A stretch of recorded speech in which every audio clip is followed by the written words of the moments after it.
Hi, free spirits. Welcome back to Flying Upstream. Today, our guest is going to be absolutely phenomenal.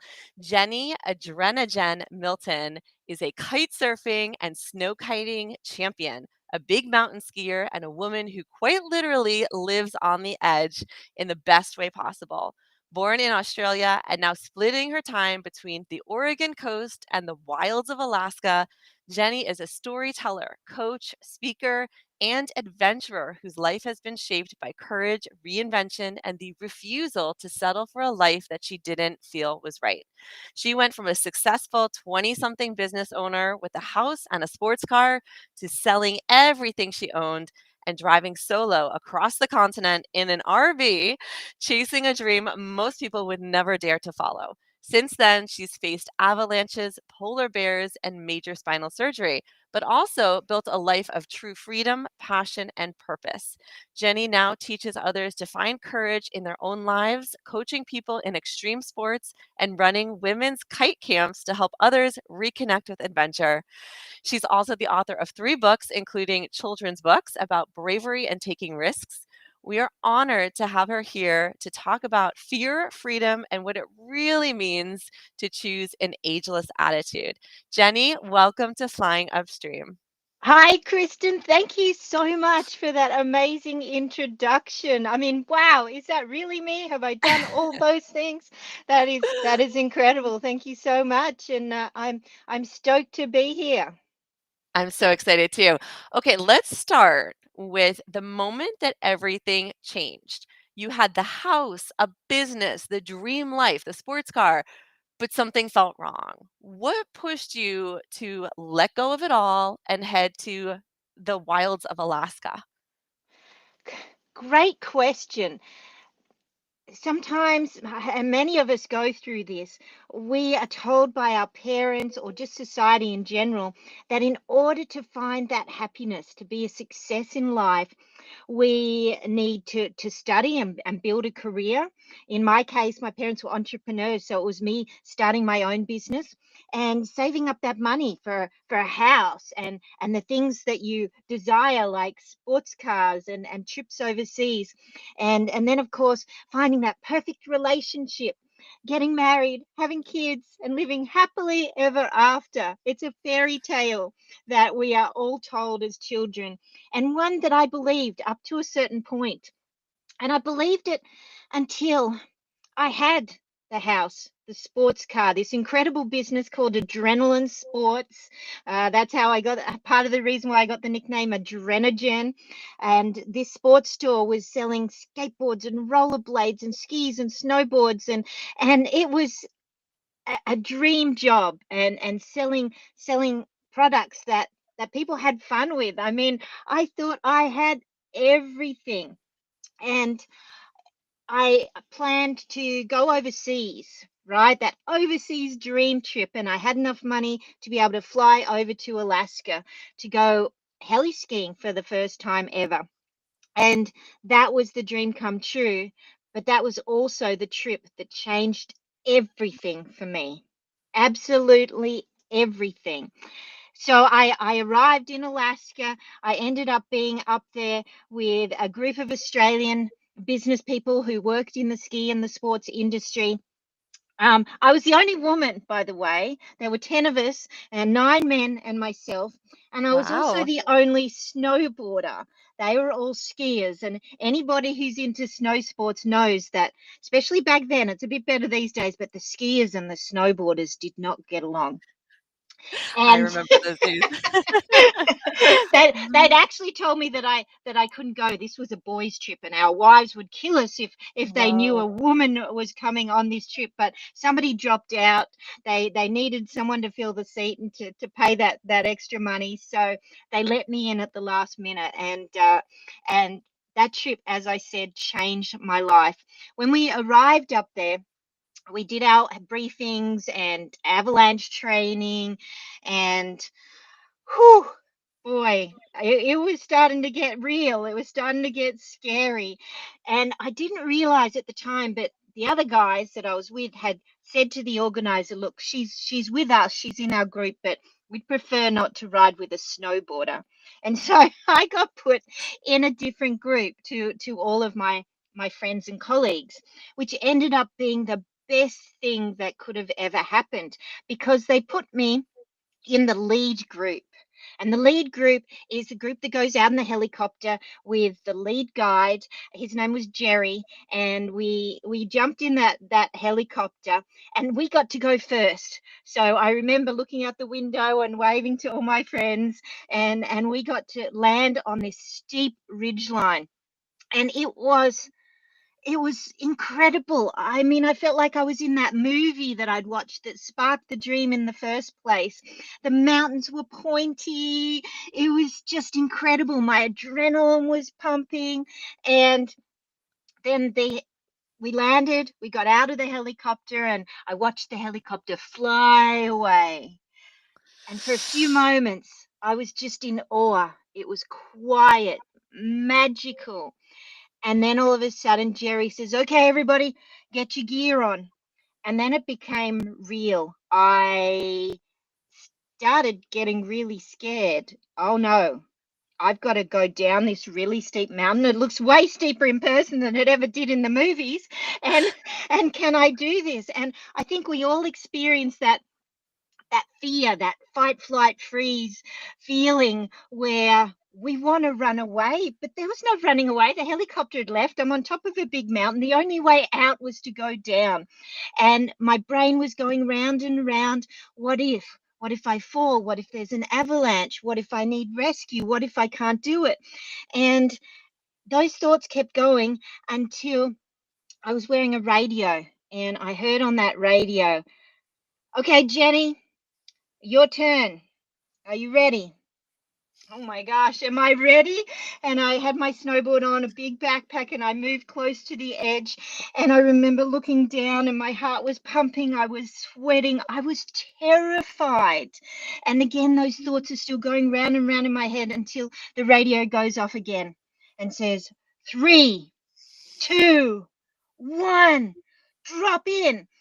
And then there was no time for hesitation. That was my cue. I had to go. And I think I said a prayer for a second, and then I dropped in.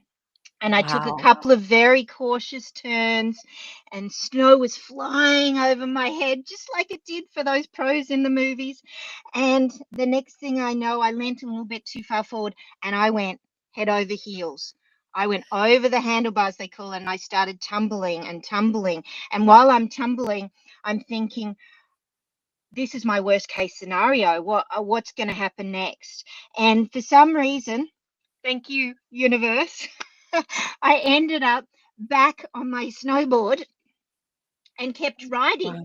which was incredible. If I'd had skis on, those skis would have come off, all of my gear would have been flying everywhere, and it would have not turned out so well. But because I was on a snowboard, I kept riding down, and I saw the guys down the bottom, and they were all cheering. "Yeah, Jen."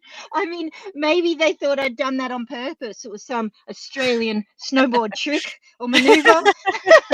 But I got down there and I came to a stop, and the emotion was just overwhelming. I burst into tears, and this wasn't tears of fear. It was tears of joy, tears of accomplishment, tears of being so proud of myself that I had done it. I didn't just talk about it. I had a goal, I had a dream, and I made it come true. And it was terrifying. But the helicopter came and picked us up, and we went again and again and again. We did 6 runs that day, and the mountains taught me so much. The main lesson I learned was fear tolerance. That the first run was really scary, but as I did it over and over again, I started enjoying that adrenaline rush, and just wanted to do it more and more. And that was the moment in my mental state where everything changed. And that trip wasn't just about the heli skiing. It was about meeting the locals and seeing the culture in Alaska. I met these amazing women. They were so badass. I mean, I met some badass women in my time in sports, I can tell you, but these girls were incredible.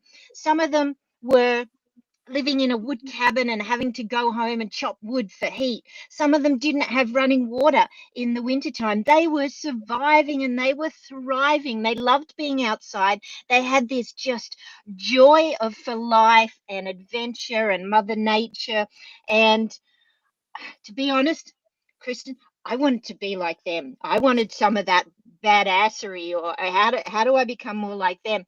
And so when I went home back to my so-called perfect life and sports car, I was depressed. I was so sad, and maybe it's just the coming down off a high. We all kind of feel like that when we have to go back to reality, but it started making me question everything.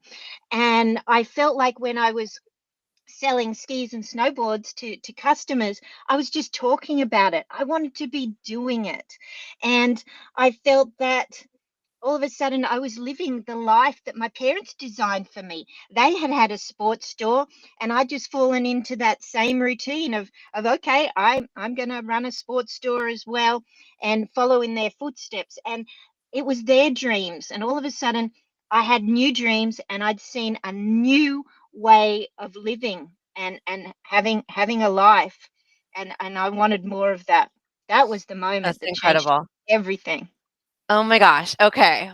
My heart was pounding just hearing you tell this story, so I can't even imagine what it must have been like for you in that moment. And, okay, so you said you saw the movie, right, about people skiing and it lit that spark in you, but actually being there on the mountain, seeing the helicopter fly away, you're by yourself now on this very steep mountain that is not typically meant for skiing, right? This is wilderness. This is really next level. Like, just, you know, forget the fact that you actually went down and survived and loved it. Just being there, just taking that step is tremendous, just tremendous. And while you were um, going through all that experience, I mean, I have to imagine there's equal parts of you that were so scared and maybe wanted to turn back, but also the bigger part was like excited, ready to move forward, and more than that, taking that risk. And I love what you said about fear tolerance, right? And I think this is an important thing for all of us to recognize, not only those of us who go skiing in the wilderness in Alaska, but understanding that being able to tolerate fear and being scared and doing it anyway is really how we grow and learn. And that's true for everything from interviewing for a job to buying something in a store to hosting a podcast, right? It's true for everybody depending on what level your comfort is at. So but taking that to the next level, going to this mountain in Alaska is just so courageous, and I wanna just acknowledge and commend you from that. And then I know from there, you ended up, taking a year of solo travel, and you talked about those women that you saw that were chopping their own wood to keep warm at night because they had no heat. How did that experience change your understanding of what you truly wanted from life? And not just that you fell into the sports store and that's what your parents did and you knew you didn't want that, but really changed the whole trajectory. And where did you go from there? When I was up in Alaska, apart from seeing these badass women that were locals and living there, there was also a crew of people that were living in RVs at the right there at the heli base. And to me, they were the ultimate ski bums. I don't know if ever you've heard that term before, but a ski bum is Mhm. somebody who loves skiing so much that they will give up everything in their life just to ski. And these mostly men were living in RVs at the base of the mountains, and every day they would wake up, open their door with their cup of coffee, look at the mountains, and decide what was the activity they were going to do that day. And this fascinated me, and I remember seeing them and thinking, wow, okay, that's an option. And when I'd gone home and realized that all of the comforts of life that we aspire to wasn't working for me, I decided that I was going to take a year off. And in order to take a year off, you know what? I'm just gonna sell my business and get out of that. That's my parents' life. I've run this store for over 10 years and made it a big success. But I'm going to sell the store, and I saw the goal of actually selling a business was an achievement in itself, not just to shut it down, but to sell it to somebody else, train them up, and hand over the keys and the reins to them was one of my goals that I had. And once I'd done that, then I was able to be free to do some other things. And I made the decision to sell my house, buy an investment property, sell the sports car. So I pretty much just cashed up and decided that I was going to take 12 months off, which is a very common thing in Australia. Normally, when you finish school, you'll finish your high school, and many people take a year off to travel and decide what they want in life. And I'd never done that. I'd gone straight from school into work. So taking a year off was going to be amazing, and I started planning it, and I decided the best thing for me to do was to fly to Seattle with my mountain bike and my snowboard and a kite and all my sporting equipment, all my toys, and fly to Seattle, ride that bike up and down the main street where there's a bunch of RV dealerships. And I was going to buy myself an RV to travel in for 12 months. And I had this bucket list of all the things I wanted to do. I wanted to drive every road that I could in Alaska, and not just in the winter time, but in the summertime as well. I wanted to see polar bears in the wild. I'd seen them on National Geographic and they fascinated me. I wanted to ski mountains that had no names. So there's so many mountains in Alaska, not every all of them have names. And so I had this incredible bucket list, and I bought this RV. My dad had taught me how to kick the tires and how to choose a good one. And I probably spent a little bit more than I should have on that RV, but I decided that for safety's sake, I didn't want it breaking down in the middle of nowhere. And I jumped in that RV and went to Walmart. That was a crazy moment actually, because for some reason every RV dealership that I went into, I would ride my bike in with all my Lycra stuff on, and nobody would serve me. Not one person came to ask me what I was doing there, or did I want to have a look at an RV. So I kind of just wandered around myself and kept opening doors, and quite often they were open and I could look inside the RVs. And finally I saw a guy cleaning the windows. And I said, "Hey, excuse me, do you work here?" And he's like, "Yes." I said, "Fantastic. I think I want to buy this motorhome. Can I take it for a test drive?" And he's like, "Okay, sure." And he went off and got the keys, and he handed me the keys, and I said, "Well, we've got a slight problem. I've never driven on the other side of the road before. I'm from Australia, and we drive on the left side, and this is a busy RV, busy Seattle, roads." And he went, "Oh, okay. Well, how about I'll drive us to Walmart, to the car park out the back of Walmart, and then you can drive around the car park and test it." And I went, Oh, "That's a great idea." very creative. I love that. Very creative. So that was my first test drive of my RV around the Walmart parking lot. And he admitted to me that he was just employed to clean the RVs. He wasn't actually a salesman. And I was super stoked to actually say, "Well, you just got your first sale. I'm going to buy this RV." And that was an amazing moment that I felt like, okay, I have my adventure mobile. Let's go. So I went back to Walmart, filled it up with food and a few things that I needed, and off I headed north to Alaska. And it was amazing that when I'd left Australia, I really was in a state of depression and very unhappy with my life.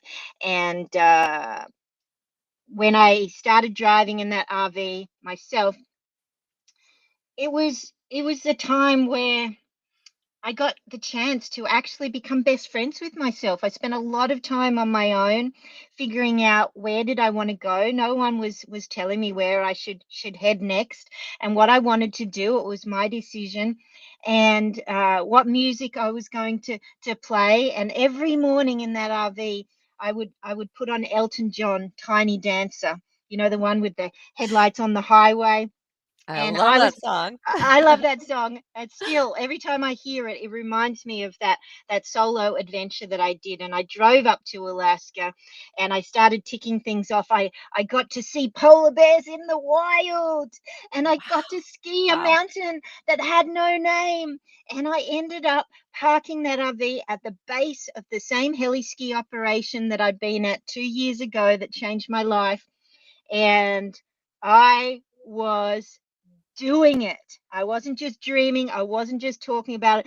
There I was at the base of this heli operation, and I had a small budget to do some helicopter runs. I couldn't go all day every day, so I picked the best conditions. And back then, you could go for one run at sunset. So they would have a group of people that would go out all day, and they'd come back at about, I don't know, 5 or 6. And of course, the days are getting longer in Alaska.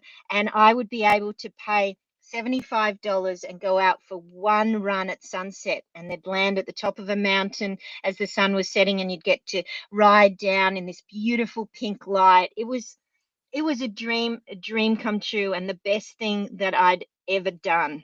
It was amazing, and that's how I started finding my new life. That's incredible. That's really just so impactful just hearing your story. Having the courage to do that, to go through everything that you went through, that you went down a mountain that had no name. I know you have been charged by a polar bear, you've been in an avalanche. Where did you find the courage to keep going through all that kind of fear and uncertainty and probably some anxiety in there too? I discovered, and it actually happened in that first trip that I told you about, Kristen, when I was so terrified at the top of that run, and I had to find the courage to drop in. And then we went up and did it 6 times, and I was building my fear tolerance, as I said. I was also working my courage muscle. And I think that once we start doing things that require courage, and we discover that it's kind of like a step process. You feel the fear, which is very uncomfortable, and we want to run away. But then, if we can actually allow our adrenaline to kick in,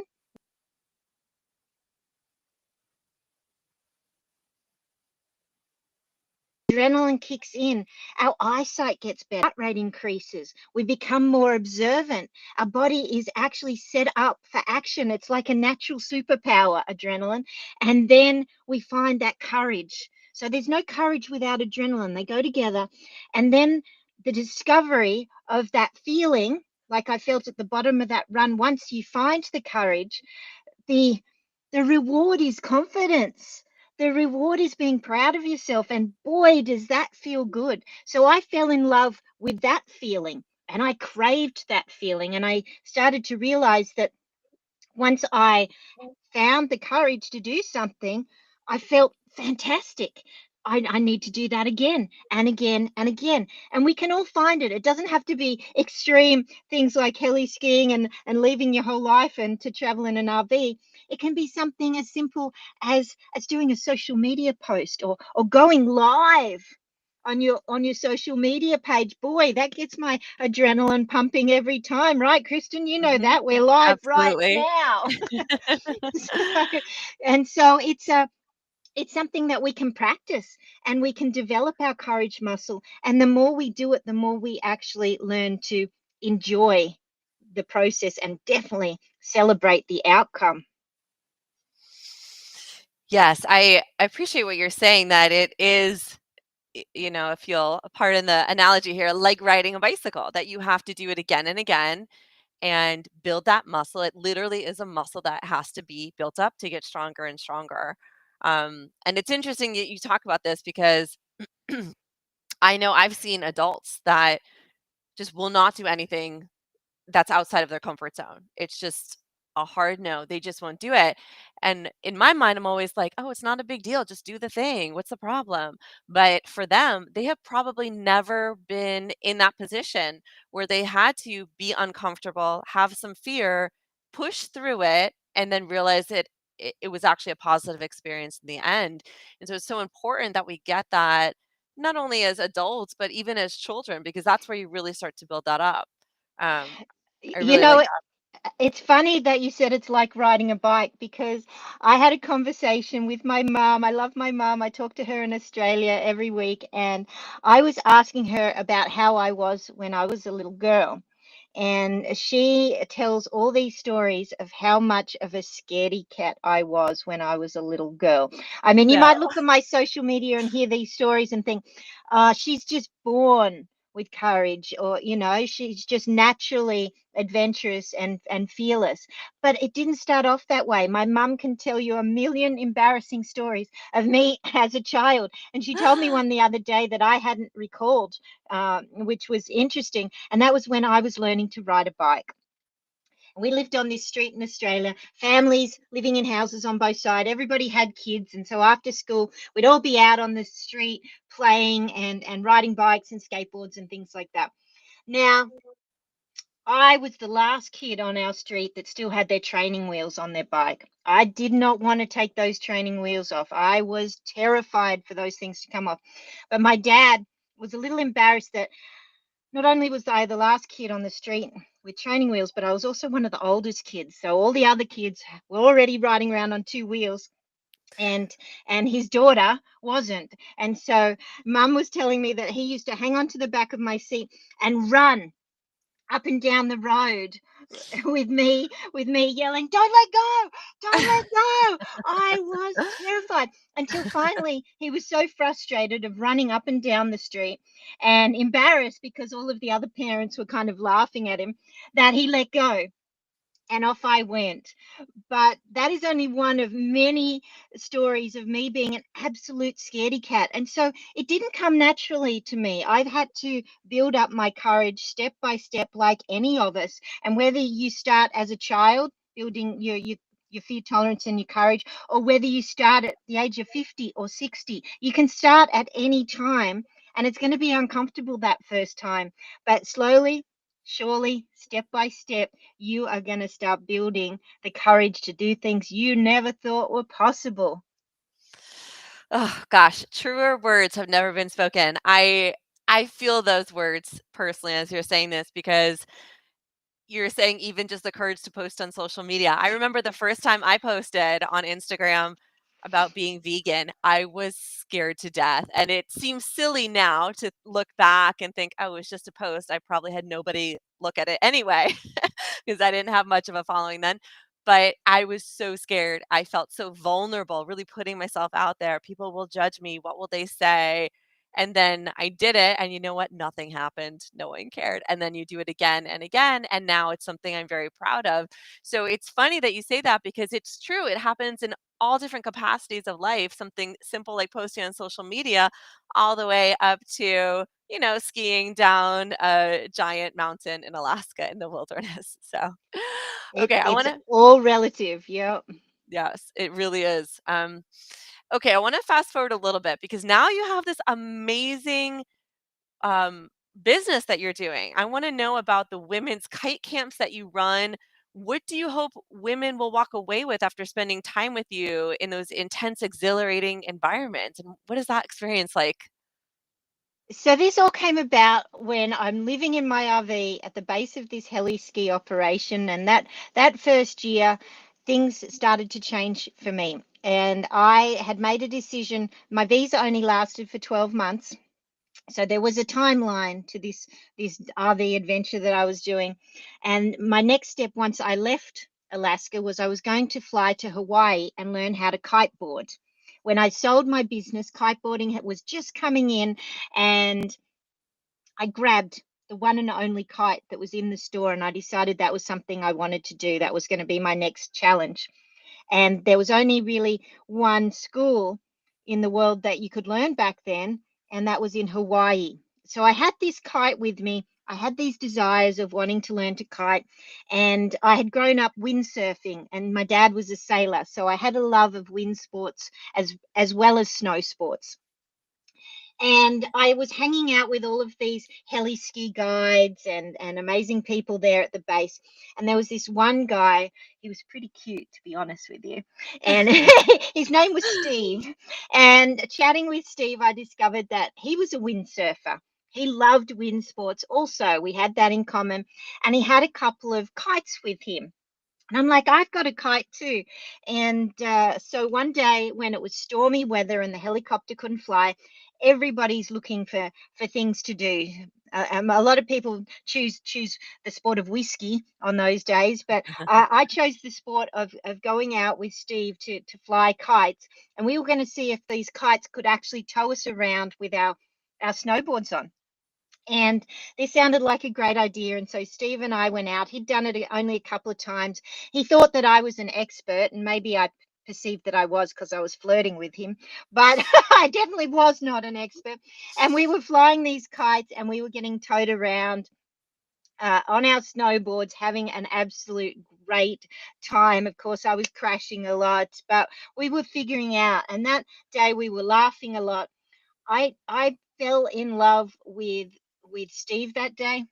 I fell in love with the new sport of what we call snow kiting. And it's a combination of snow sports, my skiing and snowboarding, and the wind sports all of a sudden came together. And to me, this was the ultimate sport. Using a kite to tow you around on the snow was amazing. There was no ski resort, there were no chairlifts to take you up the mountain, but all of a sudden a kite could take us up the mountain. And so afterwards, I went to Hawaii. Steve came with me. He did some windsurfing, and we started dating. And I learned how to kiteboard in Hawaii. And the timeline, I'll shorten for you, because for 18 years I went backwards and forwards between Australia and the US. And eventually we did the long distance relationship thing, which in our case worked. And eventually we decided we would get married, and we got married in Valdez, Alaska, right in the base of that heli ski operation. It was a stormy day. We had this a white wedding, thanks Mother Nature, Aw. and it was incredible. And that was how I my life kept going. That one trip to Alaska that I thought would be a once in a lifetime trip turned into, this year was 23 years. I've now been doing this, and I've been married to Steve for 17 of those years, and I get to go back up to Alaska for 3 months every year, and he's still working, guiding people on the mountain, making people's dreams come true. But I had to figure out, well, how am I going to maintain this lifestyle? How can I afford to keep doing this?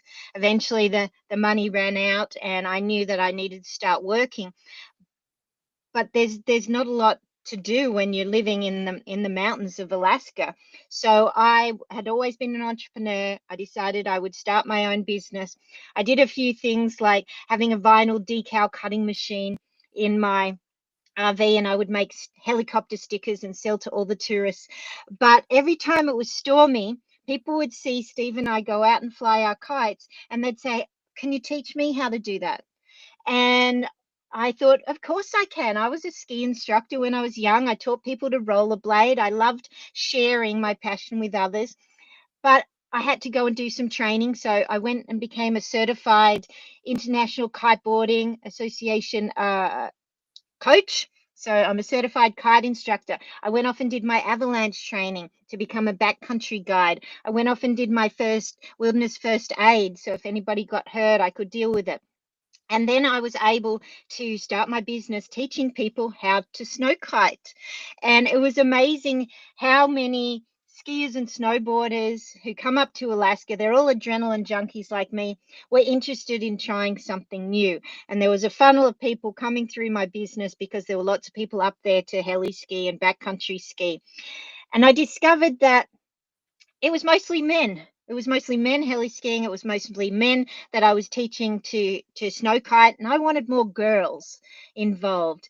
And so I joined the North American Snow Kite Tour, which I was lucky to get an invite on, and that was where a group of some of us who were at the start of the sport traveled around all of the snow kite locations in North America through Idaho and Utah and Colorado, Alaska. We went to all of these places, and on the weekends, we would teach lessons, and I would teach a women's clinic. All the girls, all the wives would come to me, and I would teach them how to fly kites and allow them to be towed around.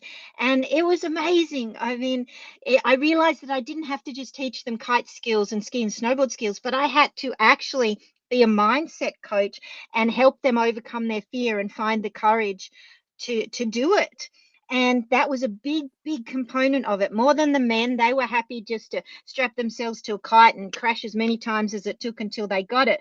But the women, they needed to learn a different way. And of course, we would have races as well. And the men were all very competitive racing, but I really didn't have anybody to race against. So it was more me encouraging women just to do it for fun and see if they could make it one time around the course if they had the skills. That was the start of me deciding that women's camps was something that I just loved doing, to see these women become empowered with wind power and to find their courage and get the emails saying that, boy, Jen, when I got home, I felt like a superhero. The things that scared me before I left to go snow kiting don't scare me anymore. And I could see that something like learning to snow kite could have such big impacts in their lives and their businesses that I wanted to expose as many women as I could to this. So I started running women's camps in Idaho and hiring some other female kiteboarding instructors so that I could do more bigger groups, and we'd have about a dozen women come and stay in a hotel for 3 days, and we would snow kite. We would have motivational talks at night. We'd have meals together and slideshows, and it was a great time. And I did them in Idaho, Montana, Alaska, and then Australia. So I was running probably about 6 or 8 of those, and they were my favorite thing to do in my year. That's incredible. I mean, how inspiring is that if you are just kind of an average person like me, like I am not an extreme sports person, but yeah, if I went and did some incredible thing, I completely understand. You come back to your everyday life and scary things don't seem as scary after you've done something intense, like maybe heli skiing or kite skiing, something like that for sure. Now, I know you've built this new life based on freedom, nature, passion, but you've also written children's books about courage. And curious to know why it was important for you to bring those lessons to kids. Everything was going great. I had this amazing husband that I love so much. I had this incredible life of adventure. I was sharing my passion, my life for snow kiting with others. I was also competing at the same time, setting my own goals, and I became the Australian women's kite surfing champion in the waves. And I was Wow. 48 years old, nearly double the age of all the other women I was competing against. So, as you can imagine, my confidence and my mindset, I was learning some incredible lessons that I wanted to share. And as you mentioned, I got caught in an avalanche, which was a super scary experience. I got charged by a polar bear, real life story, and then I started getting headaches, and these headaches got worse and worse and worse. And my doctor did a few tests, and she was giving me prescriptions for pain meds. And I knew my body well enough to know that something wasn't quite right. My intuition was telling me. And I pushed and pushed and pushed to get some more diagnostics done. And eventually, a scan one day turned up that I had brain aneurysms. And I didn't even know what a brain aneurysm was. Do you? It's, yeah, I do, unfortunately, yeah. yeah, unfortunately, exactly. And it's where we've got so much blood flow in our arteries in our brain, and the walls of the arteries become weak and they start to bulge out until eventually they rupture or burst, and that's a brain bleed causing a stroke or even death. And it's way more common than I realized. And so all of a sudden my life changed instantly. I saw a brain surgeon 2 days later. I was booked in for my first brain surgery 2 weeks later, and I didn't know if what my life would look like after this. And I was grieving my life, grieving my dreams, and I was so scared. No matter how many things that I'd done in my life, the universe has like gifted me a master's in overcoming fear. I had never been this scared before because it was out of my control. And the night before the surgery, it was just overwhelming fear, and the what ifs were going around my head. And of course, my primal fear response kicked in. I mean, fight. I was so angry, angry with everything, angry with my husband, angry with the world, and flight. I wanted to run away, but I couldn't because I needed to have that surgery to save my life. And then freeze. I remember this moment where I was frozen, lying on the bathroom floor, lying in a puddle of my own tears. And at that moment, I thought to myself, wow, Jen, you don't seem like adrenagen right now. You are really suffering from fear. And how, if I've got such a big fear tolerance, how can somebody else who doesn't have my lifetime of experience deal with these fears? Boy, I wanted to help these people. And in that moment when I had all these what ifs, what if I die, what if I have a stroke, what if my husband has to look after me in a disabled capacity, I said to myself, well, what do I tell my students? And I tell them rather than focusing on the what ifs, what if this happens and what if that happens, that's looking at all the negatives. Focus on the facts. And what do I know? And you know what? I be brave. I've proved that so many times. And I be strong. I was an athlete. And I be lucky. My grandmother, who's 100 years old, told me how lucky I was. And I be loved. My husband loves me so much. And I'd be grateful for the life that I've gotten to lead. I am the storm. And I chanted this over and over and over again. I didn't allow my brain to have any spare time for any of those what ifs. I just kept chanting, I'd be brave, I'd be strong, I'd be lucky, I'd be loved, I'd be grateful. I am the storm. And I was still chanting that when the anesthesia went into my arm and I went to sleep. It was the last things that I said to myself. And I woke up in ICU with tubes coming out of my arms. I've never seen so many, and hooked up to a machine that was beeping. And I remember it was a very spiritual moment. First of all, it's like, I'm alive. I've survived. And the pastor came in and said a prayer with me, and she said, you've been saved. You have a job to do, and your job is to serve. And I'm like, wow, this is really incredible. What can I serve? What can I give back? And the words of Tony Robbins were going around in my head because I'd done a lot of self-development training. And he'd asked this question: is there more knowledge in a library or a graveyard? Boy, did that question hit home. And the answer, most people's answers to that question was, there's more knowledge in a graveyard. I don't want to take my knowledge. I don't want to take all these incredible experiences and these lessons that I've learned and take them all to the graveyard for people not to learn those lessons. So I made a decision right then and there in that bed. My husband came and gave me a kiss on the cheek, and he handed me something, and it was a kite. The thing that brings me the Aw. most joy in this world. He handed me this small kite that was made out of tissue paper and toothpicks. And it was the only kite that would fly without wind. And I was able to wave it over my head and look up and see this kite flying. And it made me smile, and it brought me joy, and it made me realize I'm still here. I still have purpose. I just need to pivot my passions, and what can I share with the world? I made a decision then and there that I would write a book and share some of these lessons. And then, of course, I went, well, you didn't do that well in English class at school, Jen. I've never seen myself as a book writer. And in fact, when I told my brother I'm going to write a children's book, he said to me, "What are you doing that for? You don't like children and you don't like reading."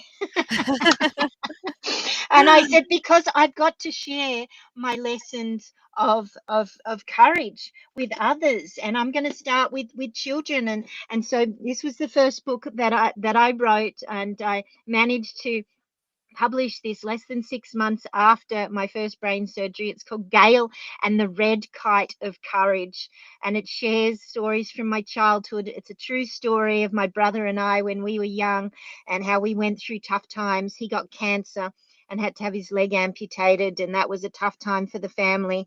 But he gave her a kite for her birthday, and she found her courage and found joy through flying the kites, and they were able to fly kites together, even though he had one leg. And the money from this book goes to a children's cancer charity in Australia called Red Kite, and they support families who are going through childhood cancer. And I'm so proud to have been started leaving some knowledge in the library. And you know what? In the past 12 months, I've had 3 brain surgeries, and I've had 3 books published so far, and there's another 2 on the way. I am not stopping until I've left every lesson and experience that I've had in the library, and also out there for people to find. Because when I was going through the hard time, I was looking for stories of hope. I was searching for people, athletes who have had brain aneurysm surgery, getting back to skiing. I couldn't find any. It took me so long. Eventually, I found one story that was about 20 years old, of a guy who'd gotten back to skiing after his brain surgeries. And that was all I needed. That one story gave me hope that I was going to get through this. I was going to get back to my sport. And I wanted to make sure that I left stories out there to give other people hope, and that they would be able to find them through podcasts like yours today, Kristyn. I'm so stoked that I've had the opportunity to share these stories.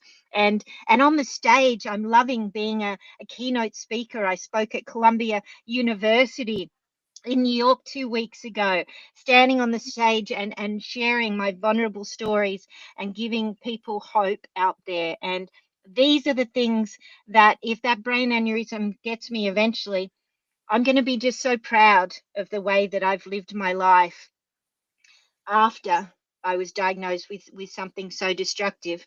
But I'll tell you a secret. I did get back to kite surfing. I was kite surfing 2 days Aw. ago, and Aw. it brings me so much joy to be doing what I love. I'm teaching. I've got a woman that's coming to learn how to kite surf on the weekend, so I'm getting back into my teaching. And I was able to run a women's snow kite camp this year in Alaska as well. So it's not such a bad thing. I'm actually grateful to the brain aneurysms and the universe for gifting me this experience, because it's sent me on a new path that I'm just so proud of. That's incredible. But I mean, you are truly, truly a phenomenal person. And I'm so grateful to have had you on our podcast today. So we're winding down here, but we've got one last question for you. If you could go back and speak to the version of yourself who felt like she was dying inside despite having everything, what would you say to her? I was that person. And if I think back, I can remember a time when I was so depressed. I was having suicidal thoughts, and I thought that my life wasn't worth living. I would go back and I would give her a big hug, and I would show her a picture of me standing on top of that mountain in Alaska, and I would give her the book Gale and the Red Kite of Courage and show her that this is possible. You can find joy in the simplest things. Life doesn't need to be so complicated. Find a dream, believe it can happen, and just go for it, because fear says, not you, but adrenaline says, watch me. Beautiful, beautiful. Jennie, thank you so much for sharing your story with such honesty, humor, and raw power. Your journey reminds us that it's not just okay to start over, it can be the beginning of the most incredible chapter of our lives. And to our free spirits, if this episode lit something up inside you, share it with someone who needs to hear it. Whether they're standing at the edge of a big life change or just wondering if there's more out there for them, Jennie's story proves that the answer is yes. And if you want to learn more about Jennie, her adventures, her coaching, or her books, head over to adrenagen.com. Until next time, keep questioning, keep exploring, and of course,